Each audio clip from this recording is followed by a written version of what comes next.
The title of my presentation, Parallels and Intersections, Theory, Institutional Experimentation and Change, Labor, Economic Geography, and Industrial Relations, as the title would suggest, is a more kind of reflective and theoretical paper which looks at engagements between economic, labor geography, and industrial relations related sort of social sciences, and especially over the question of the role of institutions, institutional change, and so forth. And I'm going to move then to some more, I would argue, material as well as theoretical challenges towards the end of the paper and presentation today. Before I begin, my own positionality as far as disciplines is concerned is that when I was doing my PhD, it was actually in city and regional planning at Cardiff University, but because my topic really overlapped with industrial relations, in fact, I found much more stimulation with the people that I knew in the Cardiff Business School, like Paul Blyton, Michael Poole, Vicky Wass, Carolyn Lloyd, and Miguel Martinez. And so since that time, I've really found it very natural to engage with industrial relations and want to continue to do so. But one of the points that I want to make is that up until about a decade ago, with some exceptions, and for example, the work of Pradeep Kumar and John Holmes, often there wasn't a whole lot of engagement between labor economic geographers and industrial relations related disciplines. For many labor and economic geographers, at least, industrial relations approaches seem resolutely fixated on the national and workplace scale, while largely ignoring that the intense rescaling of capitalism had increasingly blurred scales of employment governance and effectively decentered the nation state. And so, not surprisingly, several labor economic geographers, including one person sitting in this room, suggested that the engagement between labor geographers and industrial relations practitioners is still an engagement largely waiting to happen. And so that was written about 12 years ago. Now, I'd like to argue that since that time, in fact, there's been a lot more engagement between economic labor geographers and industrial relations specialists. And in particular, what I talk about today is looking at the role of institutions, challenging conventional notions of what institutions are and path dependencies. And so what we're seeing then is much more of a kind of engagement, although often there's more of a parallel rather than a direct engagement. And I'd want to suggest how we might want to foster some of that. So, while economic geography and industrial relations have their more quantitative streams, both of them, and especially labor geography, favor more empirical and I would call it qualitative, if not ethnographic research. However, their most important shared characteristic between these disciplines is the analytical importance given to institutions. Indeed, while institutionally focused inquiry has lineages extending back to the late 19th century with Weber and Durkheim, since the early 1990s, a variety of approaches in the social sciences have placed institutions at their core. And so, you know, as any of us will know here, institutions are viewed as both formal and informal, what David calls carriers of history, in that they set the rules of the game, create sort of sets of path dependencies for the reproduction of societies, et cetera, et cetera. For industrial relations, of course, institutions are the central, if not defining, feature of the discipline. And while there was considerable diversity in industrial relations, ranging from the more neoclassically informed rational choice perspectives, the varieties of capitalism, historical institutionalism, etc., institutions are viewed as critical since they acted, as Sisson has argued, to give effect to the employment relation. For economic geographers, the stress on the importance of institutional heritages were important in challenging neoclassical economic assumptions of a largely timeless and spacious market rationalism. However, institutional perspectives could better explain spatial variegation, especially at the regional scale. So geographers drew on economic sociology and other institutional perspectives. Economic geographers have also subsequently been influenced by evolutionary economic approaches, explaining and emphasizing path dependency and change and its implications, especially for regions. Now, labor geography developed in the 1990s from within and in many ways against a more capital-centric economic geography. If for some of the latter, the approach of economic geography like, for example, evolutionary economic geography, could rightfully be accused as privileging biological metaphors over agency, power, and change, labor geography was almost the opposite, in the sense often seeming to see labor's agency in defiance of structure, in defiance of formal institutions. So labor, in some cases, has been viewed as an independent variable that is affecting agency versus capital as principally a force from below, but nonetheless acting on multiple scales. However, more recently, there's been a reassessment of this, and so Coe and Jordas Lear have argued that the institutional embeddedness of labor vis-a-vis institutions such as the state, communities, global production networks, and labor market intermediaries effectively constrains the agency of labor. So as such, labor actors are now viewed as more dependent on their institutional context in labor geography. Nonetheless, labor geographers' increasing emphasis on institutions has come at a time when in industrial relations, economic geography, and the wider social sciences, the role of institutions, especially their relationship to change, has been undergoing a critical reevaluation. Thus, while the majority of institutional approaches up until, say, the last 10 years emphasize incremental path-dependent change and continued strong national continuities in the face of globalization. So if you look at Strike and Taylor in 2005, since that time, and especially a growing number of theorists, perhaps led most notably by Wolfgang Streich himself, there's been a series of strong critiques of the received understanding of institutions and change in industrial relations, as well as in economic geography. Thus, in the wake of intense waves of economic restructuring and the rise of neoliberalism, theorists in industrial relations, economic geography, and related disciplines have argued that the conventional focus on formal institutions and path dependencies are simply inadequate to explain change and related socio-spatial variegation. Thus, for example, the highly influential varieties of capital approach has been accused and criticized quite rightly for often its rationalist assumptions, overemphasis on formal, fixed institutions, and an inability to explain radical change. So rather than rational complementarities, as Gerhard Bosch has argued, change often induces an institutional bricolage, which has more incoherencies than it does actual complementarities. These growing critiques have been associated with a questioning of the explanatory status of institutions themselves. Indeed, there's always been some concern about the apparent gap between the central claim that institutions matter and its actual empirical verification. However, this critical skepticism has intensified, with some scholars such as Beccaro and Howell in 2011 openly questioning the centrality accorded institutions in industrial relations and comparative political economy. In its place have come a number of approaches in both industrial relations, economic geography, and the related social sciences, which view institutions as fluid rather than fixed, and subject alternatively to institutional entrepreneurs, experimentation, power, and conflict. This has led to interesting phenomena of what I call both a scaling down and a scaling up of explanations of change. Thus, both from within and without, for example, the varieties of capitalism perspective, there's been increasing attention to the local or micro scale and multi-level forms of governance. Colin Crouch recently has stressed the importance of often serendipitous local productive incoherencies, which emerge from how different actors employ or not formal and informal institutions operating on a number of different scales. The emphasis on institutional fluidity, especially at the local scale, has had some important implications for how industrial relations and geographers have looked at these phenomena, especially multinational investment and restructuring.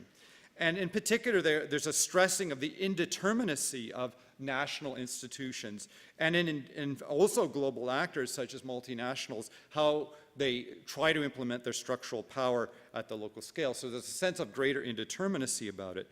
For example, Christensen and Zeitlin in 2005 found that local plant-scale labor firm coalitions could foster mutual advantages for both multinationals, firms, and their localities. while Christensen and Morgan, their 2012 paper, emphasize how the growing international competitive pressures on the Danish economy foster firm union experimentation, in which existing institutions are both used and transformed in innovative ways. Similarly, Gary Harrigal has underlined how German multinationals' global strategies impact in a recursive fashion in restructuring firm union relations between in Germany at kind of the plant scale, the local scale experimentations. And in geography, you've also seen how Phelps and Woods work on the fluid role of actors in forming and reforming inward investment regimes, which effectively translate rather than simply assert multinational strategies. In my own work with John Holmes, we have found that in Southern Ontario, ostensibly, if you look at the varieties of capitalism, an adversarial, liberal market economy environment, we found considerable collaboration between labor and management in fostering innovation at this particular scale. However, especially in the wake of the 2008-09 crisis, there's also been emerged approaches in emphasizing not only institutional disruption, but also have scaled up to increasingly stressing cross-national commonalities due to neoliberal and capitalist restructuring. Such approaches do not necessarily propose an outright convergence between nations, but rather emphasize that change is necessarily uneven since it involves the reshaping of institutional heritages. The result is that the trajectory of institutional change is increasingly convergent and neoliberally inflected to privilege individual and market-like decision-making rather than collective and coordinated mechanisms. As such, change may not involve any outward transformations of formal institutions, but rather, as Canadian labor law and industrial relations scholar Harry Arthurs stresses, is formative in that the actual functioning and effects of such institutions have been refashioned. Thus, even in more coordinated systems like Germany and Scandinavia, inscribed legal rights such as co-determination may remain formally strong, but they are being restructured and indeed even hollowed out by multinational companies. Or in the case of the celebrated Danish flexicurity system, are being inflected towards a more neoliberal work-first orientation.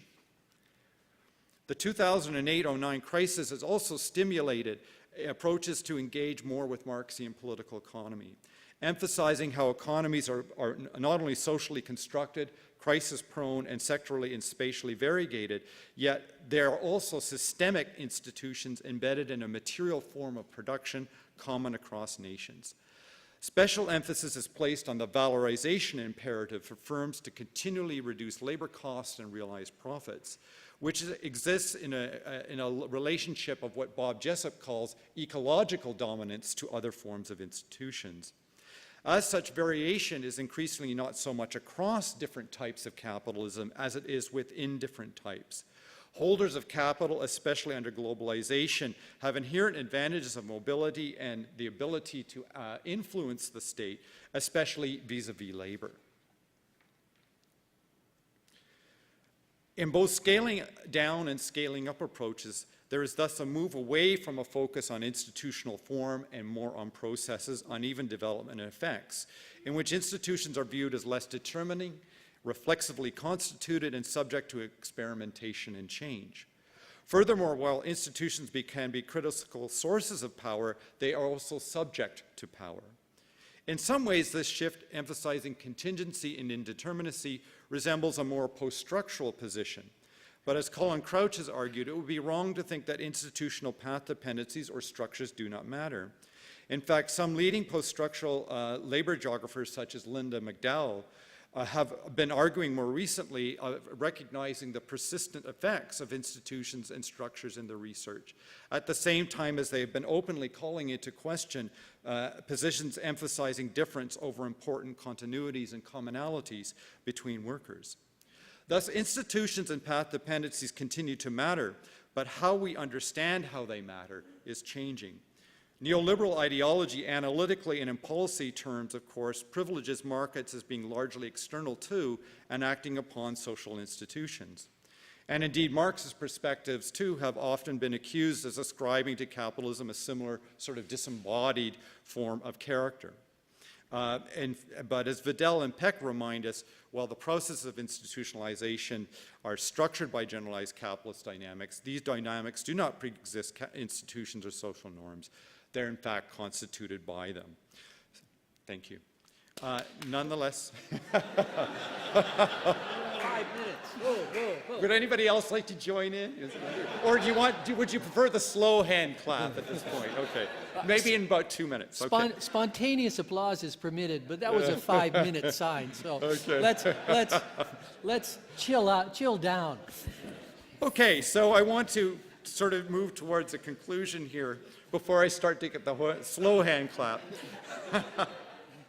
About the challenges. So the first challenge is how best to develop explanatory frameworks that can account for critical commonalities across different geographies, yet explain important variations at different scales. There's an increasing recognition, I think, that these are, for example, industrial relations strategies by firms are less constituted by specific firms and more about how now they're linked to global value chains. Although a lot of industrial relations still, as Wilkinson and Wood recently pointed out, remains resolutely kind of plant-focused with some sensitivity to a broader socioeconomic content. Economic labor geography, with its emphasis on networks, multiple scales, and variegation, may be in a better position to make such links, but thus far it's tended to present a more theoretical set of arguments rather than more of an empirical project. A related challenge is how do we reconcile analytically, theoretically, and even politically our understandable desire to show the capacity of labor, whether by itself or in collaboration with firms, communities, and other agents within localities and regions to achieve some gains, without simply adopting an uncritical success story narrative.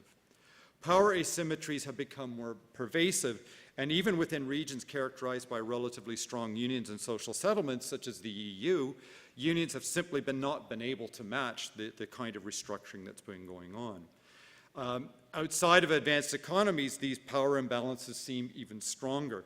However, while geography and industrial relations are less, quote-unquote, northern-centric than they used to be, there still is much greater attention needed to the global south, as the previous speaker made clear, not as isolated in their own cases, but as related to other struggles going on in the global south and north. We need to recognize then that gains by workers under this particular system are always tenuous and contradictory and unequally shared, not simply for workers at a given location, but for workers often at other locations.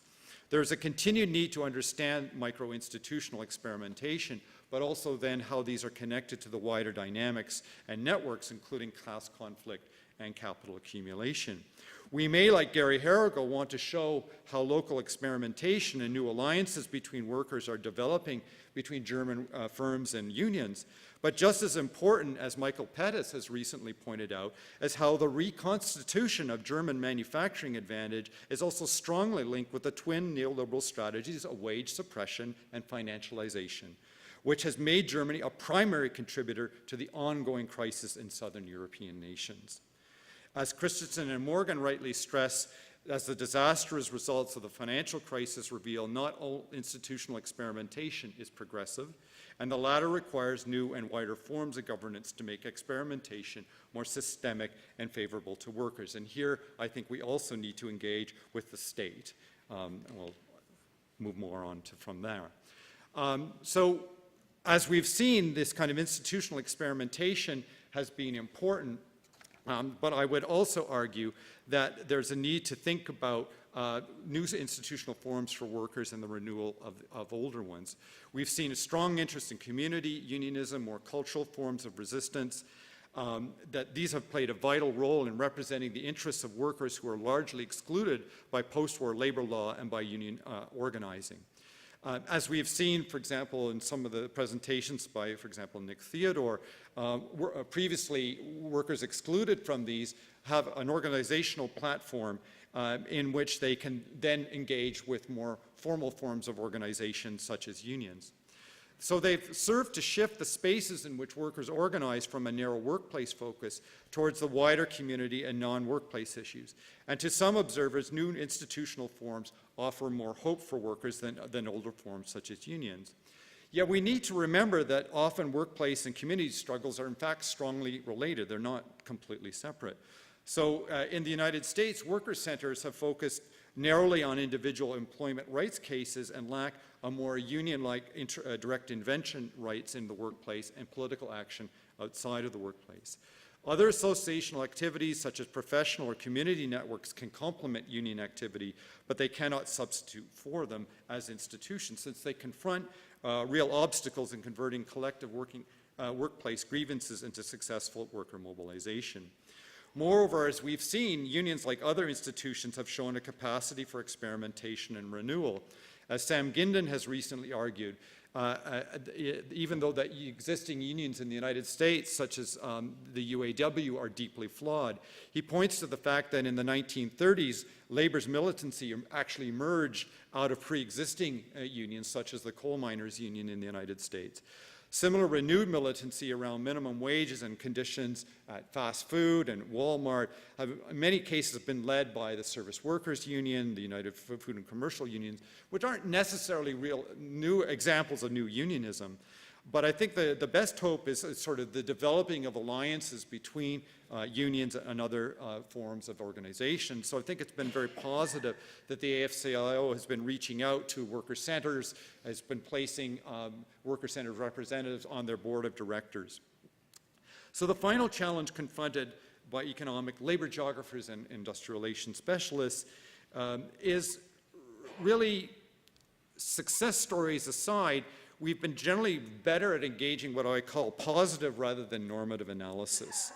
Thus, we've been more reluctant or less able to state precisely what our projects or visions are for workers in society.